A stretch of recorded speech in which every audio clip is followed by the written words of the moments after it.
All right, you're You're listening listening to to 91.5 91.5 WUML Low WUML Blues Blues Deluxe. Deluxe. And I And have I have Jason Jason Chandler Chandler on with on me with and me Danny and Danny Keene. Keene. We are We are going to going to chat chat about about the Dusk the Till Dust Dawn Till Blues Dawn Blues Festival. Festival. So, So Danny, Danny, tell your tell your story story to to start. start. All right, so how this circle started in 1996, January. Uh, at the time, my Boston Blues Express was just starting to get its feet underneath us, and we were working all over New England. Been to Johnny's studio, um, and we had recently done some shows at the original House of Blues. And then one really cold Sunday at Johnny D's, which was a really popular music club in Somerville, Tuffy and I were kind of usuals there. We'd hang out and jam with different people. And Tuffy and I had just done a quick little 3-song set or whatnot. And Tuffy, as we're getting off the stage, he tugs me by the shirt and he points over into the corner where it was really dark and there were no lights, but there was a booth with 2 people sitting in it, black man and a white woman. And Tuffy points over there, says, "Go over there and talk to them." And I'm like, "What do you mean? I don't know those people." He says, "Just go over there and talk to them." Now, DC was famous for his clothes that never go out of style. And so he had some pretty amazing late 60s, early 70s suit on and hat and all that kind of stuff. And so Tuffy knew. Say, "Go talk to that guy." And Tuffy wanted to go to the bathroom. So I went over and introduced myself. And eventually Tuffy joined us. And that's where I first met DC and Selby. And we sat down together and we had a nice conversation. They told us all about who they were. And Selby being from Rhode Island, and they were both out just kind of winging it in the truck. I don't know if you would remember this, Jason, but they would just get in their truck and live in it and just drive across the country with all their gear in it, you know? Yes. And they weren't worried about being on time for anything. And Nope. but they sure were on time for the beginning of that new friendship, you know. And Yeah. so we just got under each other's wings, and we started having them come to our shows and sit in with us, and we found some gigs for us to do together in this short period of time. Probably like they were out for like maybe 3 months or so in the area, and we eventually got pretty sure just at least once we got a gig at the House of Blues in Cambridge where Tuffy and I and Selby and DC played together, and it was really special. And then we did Blues Deluxe, and uh, there we are. And next thing I know, about getting closer towards the spring, we get a call and an invitation to bring the Boston Blues Express out to Renniesville. Oh wow. And that would have been Labor Day of 1997. And so we went out. Number 6. Huh? That'd have been number 6, I believe. Okay, yeah, because it was still there was just it was early. And well, DC always being the clever one, he knew that I was a carpenter by trade, right? So he asked me if I could bring some carpentry tools with me, and I'm like, of course I can. And you're probably pretty familiar with that stage there. Absolutely. Yeah, so I can tell you that I'm pretty intimate with that stage, not as a musician only, but also as a carpenter.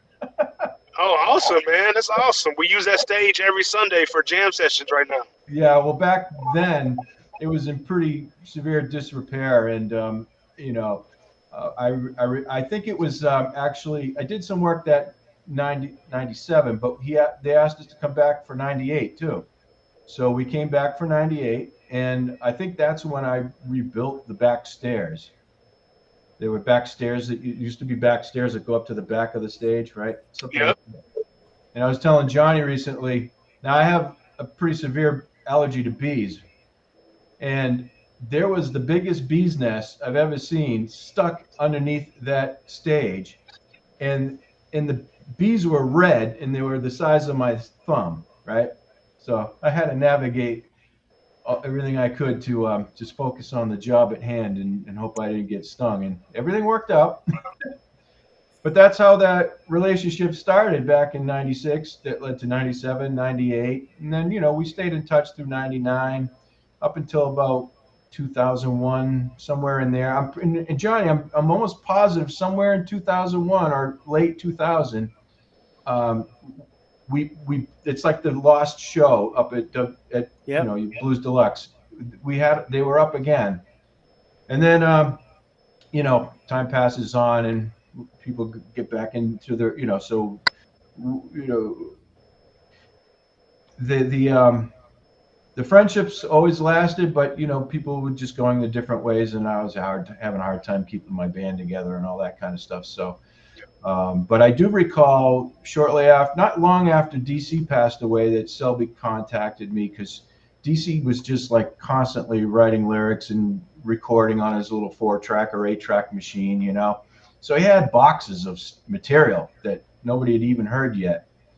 And so Selby was like, is there anything you can do to help me out with all this stuff? And I'm like, well, it's kind of, I could, but the distance and I don't know the gear that he actually used. It might be a good idea to find someone local, that could help, So I don't really know what materialized much out of that, but then as the years went by, we kind of lost contact. So I wasn't really close in their inner circle at that point moving forward. So when Johnny called me recently this summer to tell me the news, it was a gut punch because even though we hadn't been very close for much time recently, I still remember Selby just the way you explained her before this little interview here. Yep.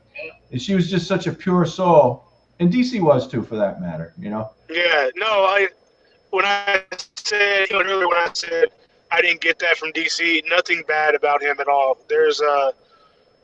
I think there's a sternness about me that maybe I got from the business side from him, but the loving and the belonging. I know even today when I tell stories, my wife says, "I have no idea how you turned out the way you turned out." And for the longest time, honestly, I used to think that myself. And then when I started writing some poems about Selby, I was like, holy cow. That's how it happened. Like, that's where that came from. So, Yeah. Well, So- back to DC though, there were different characters. DC was certainly a character in his own right, in his own person, and knowing his history, which he was very open and honest about, in his legacy of just growing up on that property. Yeah, I remember sitting with them, off hours. It was like before, it was like, I think we got there a couple days early actually before the festival started, and there was some downtime, and we'd sit in the juke joint, with that big giant fan. Just I don't know if it's still there, but there was this fan that was like 7 feet diameter. That was at one end. That was the air conditioner, and we're just sitting at one of the booths in there. And DC pulled out all his photo albums, and just he showed his life even before he met Selby, and then when he met, and then the whole. So it was really beautiful how open they were, and there's no like jealousies of anybody's past or anything like that. It was just that they were the item, and their life was their life, Really. yep. So Jason, tell me about the festival this year that you were able to put it together, even though Selby left us. You were able to do it. How did that happen? So, a lot of people have given me a lot of credit because I have been there. I have been around. I drive 2 hours every Sunday to go to the Jam Fest that are on Sundays at the club to open up and just to shake some hands and reassure some people that this isn't going anywhere. But DC, being a very smart businessman as well, with Selby, they formed a board. Oh. It's called the Friends of Rhythm and Blues Inc. DC wrote bylaws, and when all this happened, there was a structure with the bylaws and with the current board to help say, okay, this has to happen. Now, the leader, which has been the Selby for quite a few years, wasn't there. So that caused quite uncertainty because she would go out and she would get sponsorships and she would get money on her own. So there was that uncertainty of will people help seed us to get us started.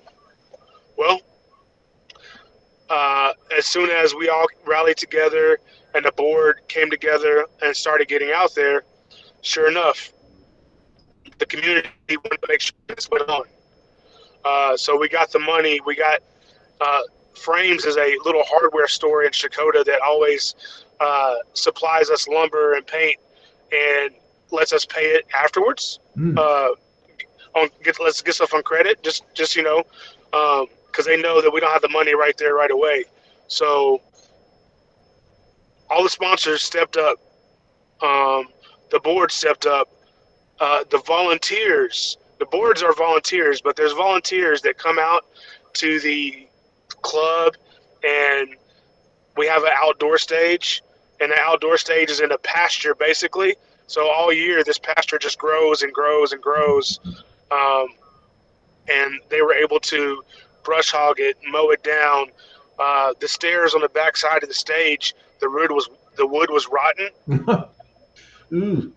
Yeah, so you can't. The musicians weren't going to be able to walk up the stairs and get on stage. But volunteers came together. Frankie, that's his name, Frankie. Frankie came out there along with Matt Barrick, and they tore the stage down, not the whole stage, tore those stairs down in the back, rebuilt new solid stairs with new wood. So there's a lot that happened in DC and Selby's legacy and in their memory. And a lot of that happened through the volunteers and a lot of it with the board. Right after it happened, okay, another thing. Up till 3 weeks, maybe 3 weeks to the festival, we didn't even have what musicians were going to play. Oh, wow. Yeah, so while one day that I was there at the club looking through documents because I'm trying to find things to help everybody, and surely she's been writing and planning, right? Sure enough, I move like 3 or 4 documents, and I see musicians D2D 35. So she had already written them all out of what musicians were going to be there. Within that board, the Friends of Renzo board, we also formed committees. So Bronco Carr, Homer Johnson, they were the music committee. So I was able to give them that piece of paper. I was able to get contacts off of Selby's tablet, and with that, they were able to start making phone calls. Literally 3 weeks before the festival, getting people on, and people had already been contacting. We just were like, we don't really. We were like, we want it to happen, but honestly, we don't know because we were still. Everybody was still grieving. Everybody was still trying to make it happen. And, it's not something that was planned for, like cancer or, like something right around the corner. It was a tragic death that no one saw coming whatsoever. So, yeah, there was a lot of things and a lot of people that got things done. And while I was there for support and doing everything that the board needed me to, because there's also the things of the legality of stuff. They didn't know if they could be on the property, So I was constantly reassuring them, yes, you can be on the property. I will do whatever you need to do because I'm not the legal heir, but I am the estate executor, and we don't even have those court documents. Those aren't even laid out yet. So there's still a lot of things that, while the board was trying to do things right, there were things that they didn't know if they could do because of legal things. So I had to step in and say, hey, you know what? I guarantee you, Selby would not be thinking about that right now. He's thinking about putting on a festival. And once the musicians are booked and musicians are here and we get this going, we will have other things that we can fix for next year. So it was like, let's get through this, let's move on and get to it. And once we got to the festival, that Friday, Fridays are always, Selby always said they're the test days. It's setting up, putting things in place. Then once the music starts, everybody feels much better. And Saturdays are the big show. I, I really felt in my heart that Saturday was going to be big because whenever DC passed, that festival was huge. So I felt in my heart people would show up. But when when Saturday came and things like it just started filling up, the tent was completely full. There was no room underneath the tent. People were sitting out in front of the tent. The dance floor outside was full. The club was full. The kids' village and the backyard porch was full. We had to open up a third parking lot that we haven't used in I don't know how many years. The rain dropped a few times, but there was overcast, and it was really nice weather. Selby was there, by the way. Selby was there. Oh no, 100%.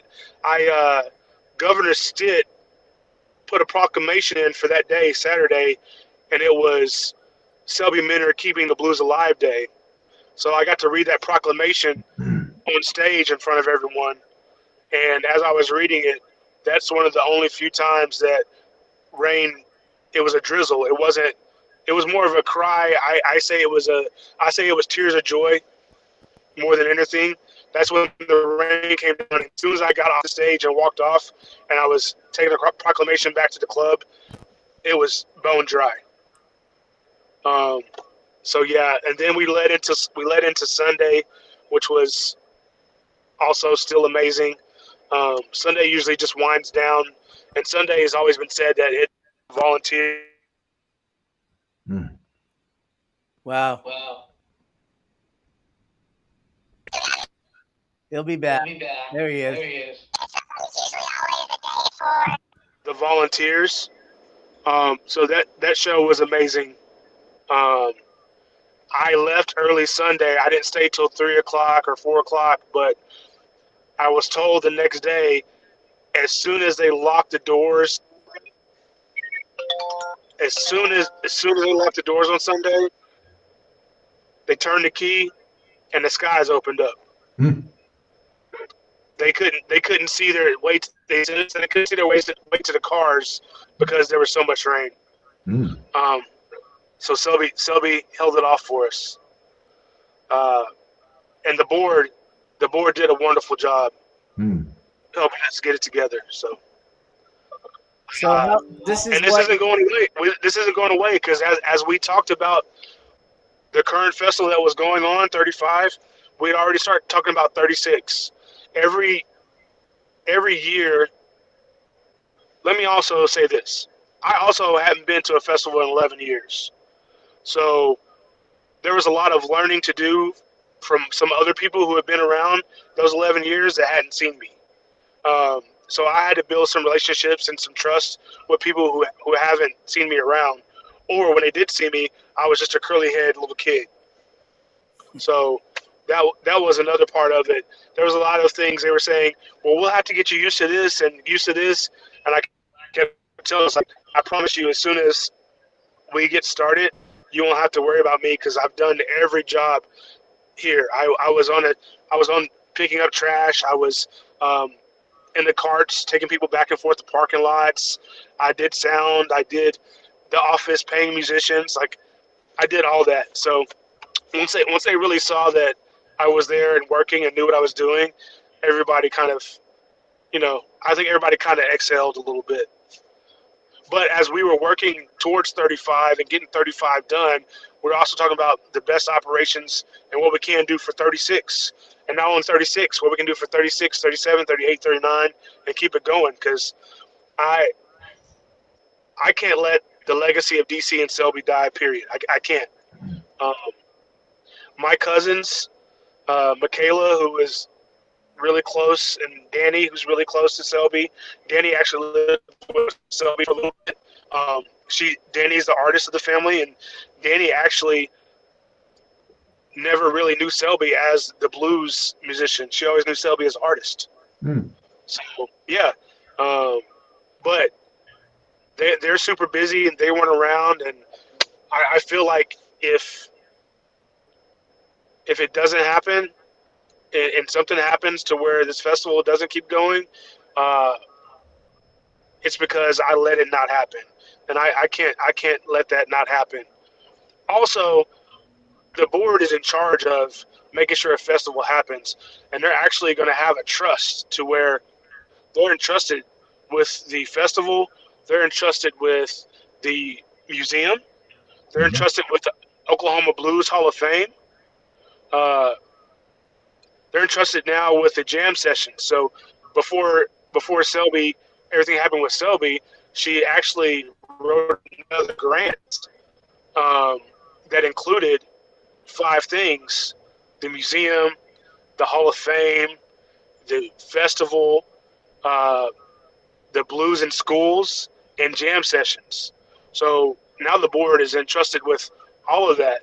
And if they don't do that, then it reverts back to the family. Which is and you. The family has to carry on. So there's a lot going on, but there's also plans and guidance that DC and Selby intentionally Put in place. Wow. So the Dusk Till Dawn Blues Festival is going to continue. Absolutely. And like I said, I hadn't been there for 11 years, which means my son was there, but he was too young to remember. My Aunt Angie was changing his diaper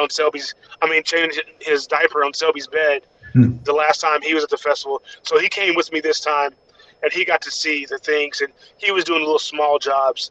And I feel responsible to making sure my kids know all that history, because they don't. They're super busy. My oldest daughter plays softball in North Texas.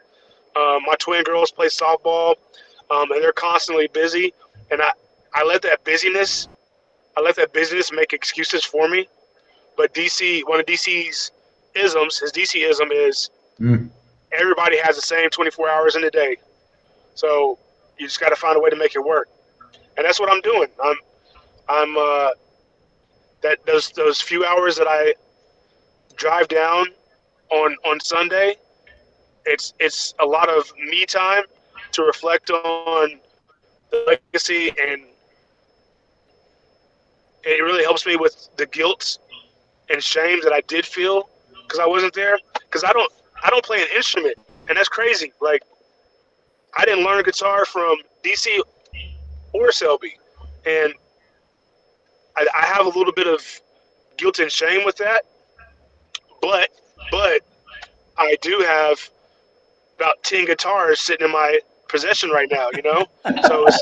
So it's never too late to get started. Yeah, but you shouldn't feel the same. Look what you're doing. Yeah, no. Look what you're doing. Yeah, you're playing your role. Thank you. I just and I do right things, but I just feel like I didn't do the music. I didn't do the music part, Yeah, but look what's happened, and look what you're doing since it's happened. You could have just walked away from it. You didn't. Mm-hmm. And since you asked about wishes, so Selby didn't have a will. DC had a will. Selby didn't have a will. Selby had wish. She did have wishes that we found that were written in 2013, and it was that the family, all the land stays with the family and should never be sold. The family can do whatever they want to with it, whatever, as long as they don't sell it. And that was passed down from DC's mother and grandmother. Yeah. It's been passed to the family. Mhm. And so she passed that along, and she said, I want to make sure that and Ben is a younger grandchild, and Dayton's a younger grandchild, that they have a part in this. And then in the second part of a paragraph, it says, Jason is in charge.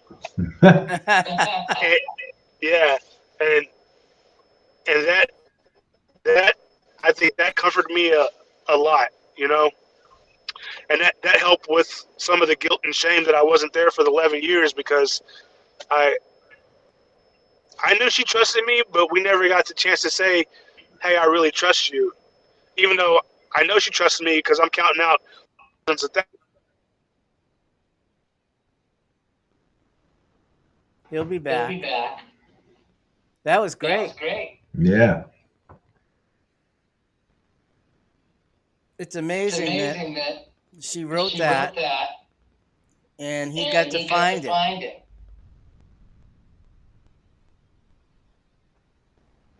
We were just saying, Jason, it's great you were Sorry, able to find that. sorry about that. That's all right. We were just talking about how great it was that you found that. Yeah, it was great because it also helps me stay centered as being the state executor of what's going to happen. You know, like I can, I know what I need to do, and I keep her. She's close. She's in my heart, and I ask her all the time, what do you need me to do? What should I be doing? So She Mm. was the salt of the earth. You know that. absolutely, no, absolutely. When you say people say that people are genuine, but they're not talking about Selby genuine. Mhm. She had the ability to make everyone, and it wasn't like a fake ability. She made everyone feel like they were her favorite without making others feel like Right. they weren't her favorite. Right. If that makes sense, like Yep. it, it's so crazy. And I never heard her say one bad thing about anyone. She'd always say, "That's just not for me," or "They're not for me." Like, and she went on. So yeah, there's she's rare. So how do people find out about the festival? Well, we a lot of so I took over. I found her tablet, which that means I have her Facebook. She has a lot of Facebook followers, so I was able to post stuff about that. And then it was a lot of word of mouth, uh, and we really dropped the ball. I can't say we dropped the ball. I can't say that because of everything that happened. Because we were 3 weeks out from getting musicians, 3 weeks out from the festival, getting musicians, and we would always do postcards and pass postcards out about the festival. Well, we had to do postcards without the musicians on them to get the word out that we're actually doing the festival, right? So we immediately got with this gentleman named Evan Clayberg. He's currently doing a documentary on the jam sessions. We got with Evan. He did a design for us. He got us 3,000 postcards printed out. So when I say we couldn't done without the volunteers, I mean we couldn't have done it without the volunteers because those postcards went to the volunteers. They went out locally, put them out locally. We didn't reach everyone that we can reach, which is another thing we're talking about. Because while I was at the festival inside the club, and it was actually Sunday night, which is typically a slower night, I was just sitting there enjoying everything, and these three younger white gentlemen come up who are in Muskogee, Oklahoma, which is like maybe 15 minutes away. One of them was 37. I remember he was 37. His friend was like 35 and 36. They live in Muskogee, 15 minutes away, and they said, "We've never heard about this place. We got word of mouth this year because of a newspaper article of what happened to Selby." I was like, "I'm really glad you came out," but then they also made me realize we have opportunities for small advertising to do, because if these gentlemen 15 minutes away just heard about this and they're 37 and they grew up in Muskogee, we're not doing enough to advertise about it. And me being 44 and seeing all the volunteers there, another thought process I'm having is, how are we reaching younger generation? Yep. Because there are younger blues musicians, but where are the younger blues fans coming from? And Selby did a lot of that. DC and Selby did a lot of that while the blues in schools, just was it Sunday or Saturday? It was Saturday that we had the Warner High School band out, and they played with Hurricane Wilson Jr. So that's another way that we got it out. We had a local high school band playing with a blues musician on the main stage. Wow. So, yeah, they got it. People got word of mouth. It's a lot of people that have been there forever, because there's a lot of people that I talked to that have been coming 22, 25 years. There were a few people those three gentlemen that I talked to, that was their first time there, right down the road. So there's definitely some opportunity that we have to tap in for some of that advertising.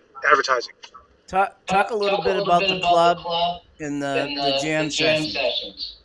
Oh man! So right now we have 4 to 9 every Sunday jam session.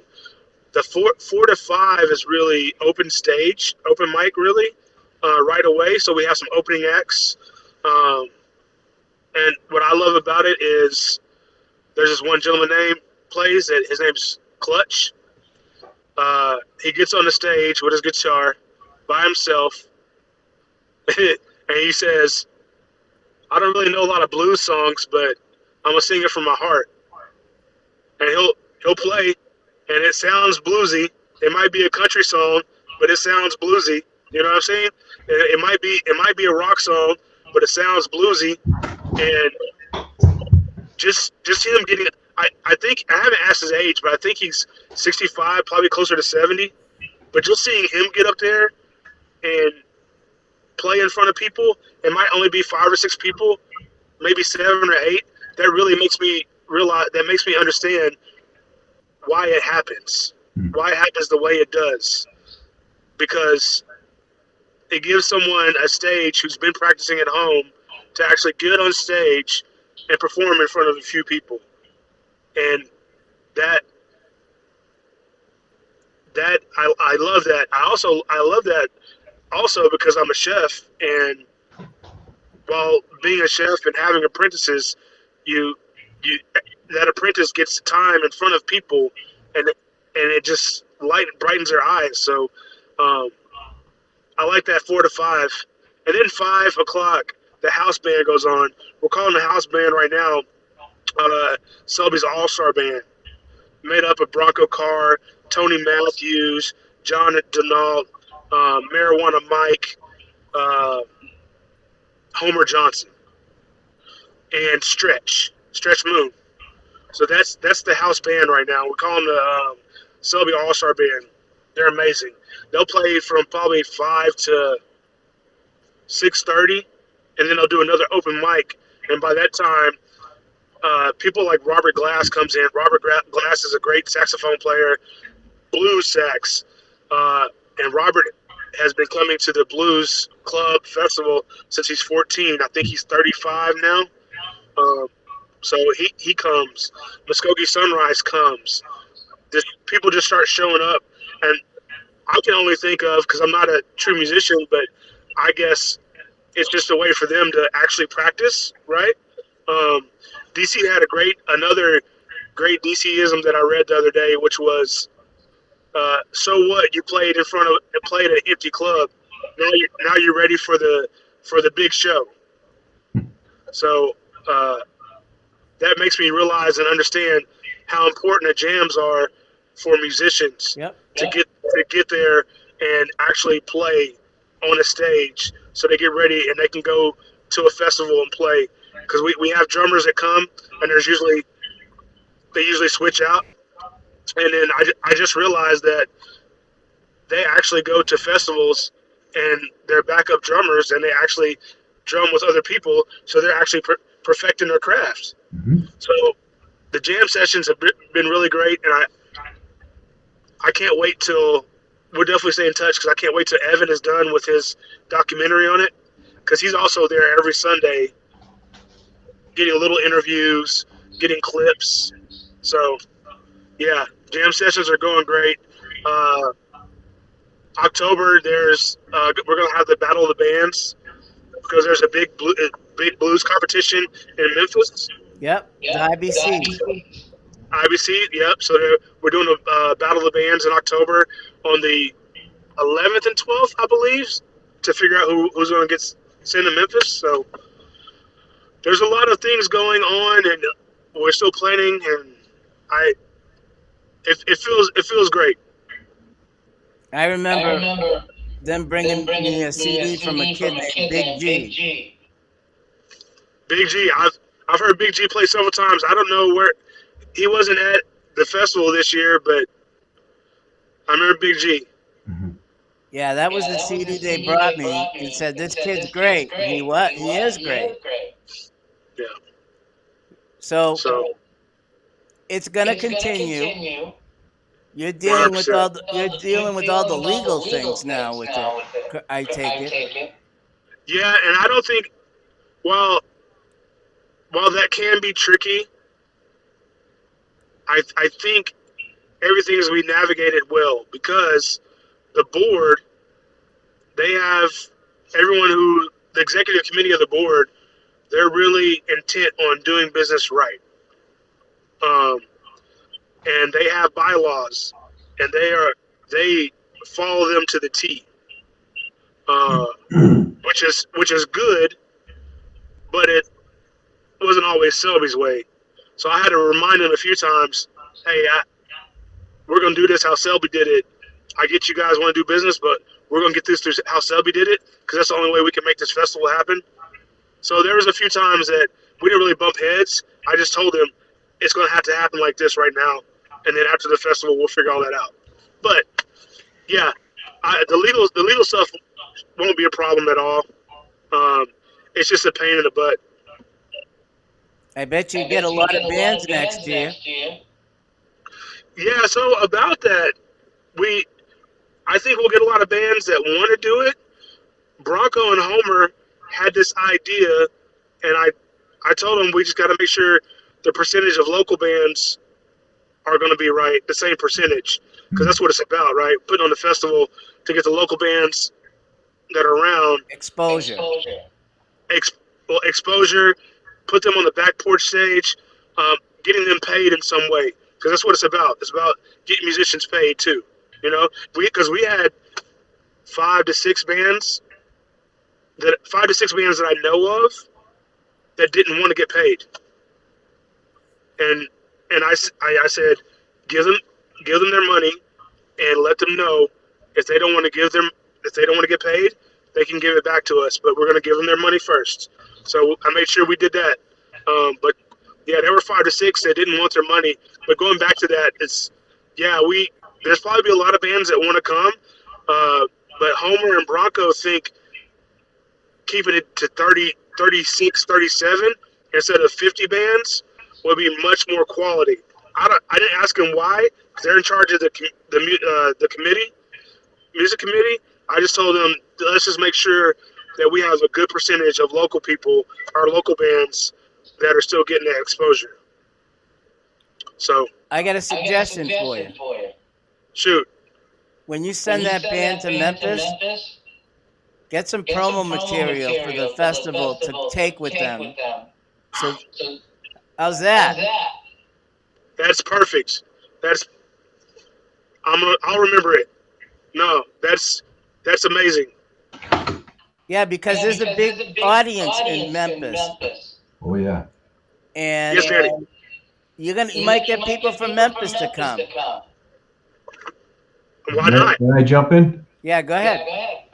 Yeah, so to that point, on our way out from Boston to the first festival, of course, we stopped in Memphis.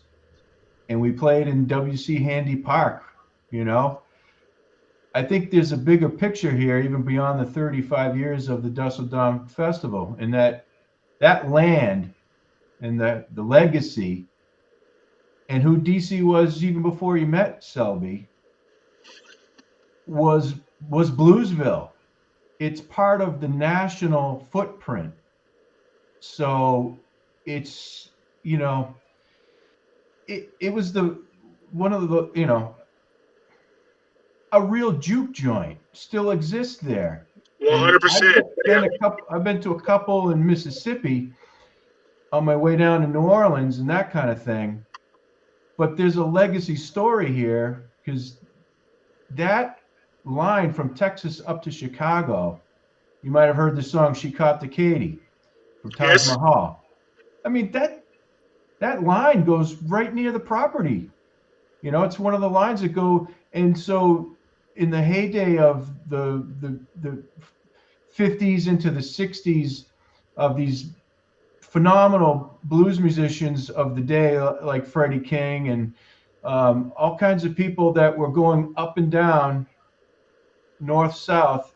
They were going right through Oklahoma. And as you probably know, like these drummers you were talking about, DC was this kid that played bass and would get picked up by a Chuck Berry or do a short tour on a weekend with Freddie King. Yeah. Yeah. So that's part of the story too. Yeah. You know? No, absolutely. And Absolutely. so what John's saying about Memphis, and there's probably places in Arkansas and so on and other places that I don't even know about, because I didn't even really know about Renniesville at all when I first met DC and Selby. And I'd, you know, having been through Memphis and been to New Orleans and some other places, you know, those were imprinted in my mind. And it wasn't until I went to Renniesville. I mean, even back then, I'm thinking to myself, well, this is like a living museum here. And it's part of the story, the American musical story. This is a part of it. So, you know, getting people from Renniesville to get into Memphis and get into other areas that have always got the spotlight, it's like, hey, we're part of the story too, you know? Well, explain, Yeah. Danny. Tell them about the Katy, the train. Yeah, Went well, right through the property. well, You're that talking about song, the Katy Depot, right? yeah, that song that Taj Mahal wrote, "She Caught the Katy and Left Me a Mule to Ride." That song has been done by so many blues artists. James Peterson. I can tell you from personal experience, being in that juke joint at 3:25 a.m. in the morning with James Peterson preaching to that room completely full of people sweating, all, you know, and that was one of the songs he would do. But I can tell you that when DC says there's not, you don't know what the blues sounds like until you hear it in a real juke joint at 3:30 in the morning. It's true. The guitar sounds different. The drums, the instruments sound different. And I played a lot of clubs, and I can tell you he was 100% right. Because even my own experience, I've never felt the vibe and the sound like I did in that place. I didn't play at 3:30 in the morning, but it was like 2:30. You know, and when you see someone like James Patterson, like a preacher in that room, you know, going from high volume, crazy energy down to a whisper, and he's preaching the blues, you know, and he's just whispering as he walks through with his extra long guitar cable, walking through the room, just like parting the sea, you know. And didn't you say, Danny, that Katy ran right through the Yeah, I remember seeing. There's a railroad. Correct me if I'm not correct, Jason. But I remember during the daytime doing setup and doing whatever. There was a rail line that ran parallel to the property. Yep. And I was curious about that, and then someone put it in my ear that that's the Katy that goes from Chicago to Texas. And I'm like, get out of here! That can't, because I'm thinking someone's telling me a big story, right? Right. And when I got home after that first run out, of course I explored it all. It turns out the Katy wasn't just one railroad line from Texas to Chicago. It did have a line that did that, but the Katy was a rail company, and so they had many branches that spidered off into that region. But it's one of the oldest ones in the country, and surely that was one of the Katy lines that goes right next to that property. And I thought that was the coolest thing in the world. How's that? There's history for you. That's amazing. Yeah. So, you know, again, that property, the legacy of DC, his mother's grandmother, you know, that whole thing. I mean, that's part of the American blues story, big time, you know? You should promote it that way. Yeah, the more we will start, the more and more that I am getting hands into it and talking to people, I'm realizing that. And what's the crazy thing is that, I mean, you know, there's always those things that we didn't really, I guess, value as we grow up. But the more and more I value that place, not just what it did for my heart and mind, but what it actually is. You know, it was in a National Geographic, for God's sakes. That's awesome. I didn't know that. Yeah. Yeah. They listed as the top. I forgot exactly what it said, but top 10 entertainment juke joints Yeah. in Nice. America. Good. That's good. That's a good article. I need to find it. Yep. So Well, it's true. the festival and the juke joint have a website. Do you have a website to promote? Yeah. So it has not been updated, right? Which is another reason we slacked on the promoting of the festival, but it's dcminerblues.com. Okay, good. Good. Yeah. So as soon as after everything happened, that was one thing that the board let me know that we needed to make sure and secure that. So I secured that. I made sure that we renewed it and everything. So that site is still up because there's a lot of good things there. It's not just about a lot of DC history, but there's also a lot of Blacktown, Honey Springs history on that website. It is a great website. Nice. DC Minor Blues. DCMinerblues.com. Great. Yeah. I'll eventually probably turn it to DC and Selby Miner Blues because that was one thing that she did. She and I know why, because DC is a blues legend and he did a lot and he played with a lot of people, and she was his champion. Yeah. But his dreams turned into her dreams as well. Yeah. And while she championed him, she needs people to champion her as well. Sure. So I want to make sure that she is also, when people mention my grandfather DC, they also mention Selby. Well, you got it. You got it there. DC Selby. You're gonna change the Right? domain name. Yeah, absolutely. And I was dealing with a lot of people like, so some of the newer crowd that's been coming to the festival or coming to the club, it blew my mind because some of them didn't even know DC. Because I had some of them say to me, "I wish I would have known DC," and I'm like, "You didn't know? You've been coming to the club and you didn't know DC?" And I forget, 2008. It's been a while. He passed in 2008, and it's been a while since I've been here, so I guess that makes sense. But there was a couple points at the jam sessions and even at the festival, I got to get up and I got to say, "Hey, while you're all mourning or grieving and partying in the name of Selby, don't forget that it's also DC's dream." And then I also got to say, this is DC and Selby's dream. So that was kind of cool, getting to remind people that while Selby did a lot of this, DC also, this is why it's here, got to say, while you think about DC, do not forget about Selby. Well, yeah, she So continued when he was gone. She kept going, kept it going. absolutely.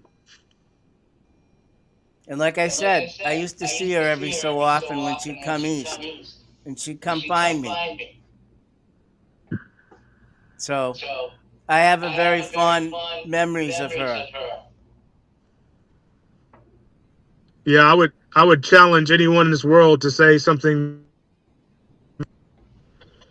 They won't. Nah, I got a question. Um, is there a reason that you're aware of or anybody's aware of that they didn't actually have the club open other than Sunday nights for, like, commercially moving bands that were coming and going and maybe could have stopped there to do a show? no, man, that's something I've been thinking about. I, I, I really don't. I mean, yeah, because it could obviously generate revenue for the property, um, and give another stop to traveling musicians that are always looking for a pickup gig on their way from A to B. That's definitely a question that I'm going to speak with the board about as we've been talking about things and we do the Sunday jams. I've also been thinking about why aren't we open on a Friday or Saturday, or why aren't we opening on some other time? So, yeah, that's definitely something that is going to be visited in the future. I really don't know why Sunday was the day. Um, the only thing I can think of was for the community and who comes out and what they got out of it. Because not only is it a jam session, it almost becomes as a Sunday dinner because people bring potluck dishes and they enjoy dinner together. And I don't know if that just became a thing that where Selby made beans and somebody brought two dishes, another person brought another dish, and they jammed out after that, and that just stayed stagnant. Uh, so we'll see. I also part of that was them being musicians and booking gigs themselves. They were gone. Yeah, and as we talk about it now, because I'm thinking, why wouldn't she do a Saturday, or why wouldn't they do a? Because they got to book gigs too to make money for themselves. Because I'm sure booking 3 shows would have brought in more money right away than trying to open up a Friday and Saturday and people not being there, Right. right? Because even now we're not paying anybody and we don't ask anyone to pay anything. We do this thing called Pass the Hat, and people put their little donations in the hat, and that money goes directly to the bank for Friends of Rennesville Blues. So if I'm guessing, as we talk about it out loud, it would be because they needed gigs for themselves. Right. Yeah, and I can imagine, like you said, they did 3 nights a week. They're probably bringing in more money by traveling a little bit than they might get some rural band, to come in there and have to pay them, and maybe only 30 people show up, on a, Yep. it's because it's a big state. I remember that.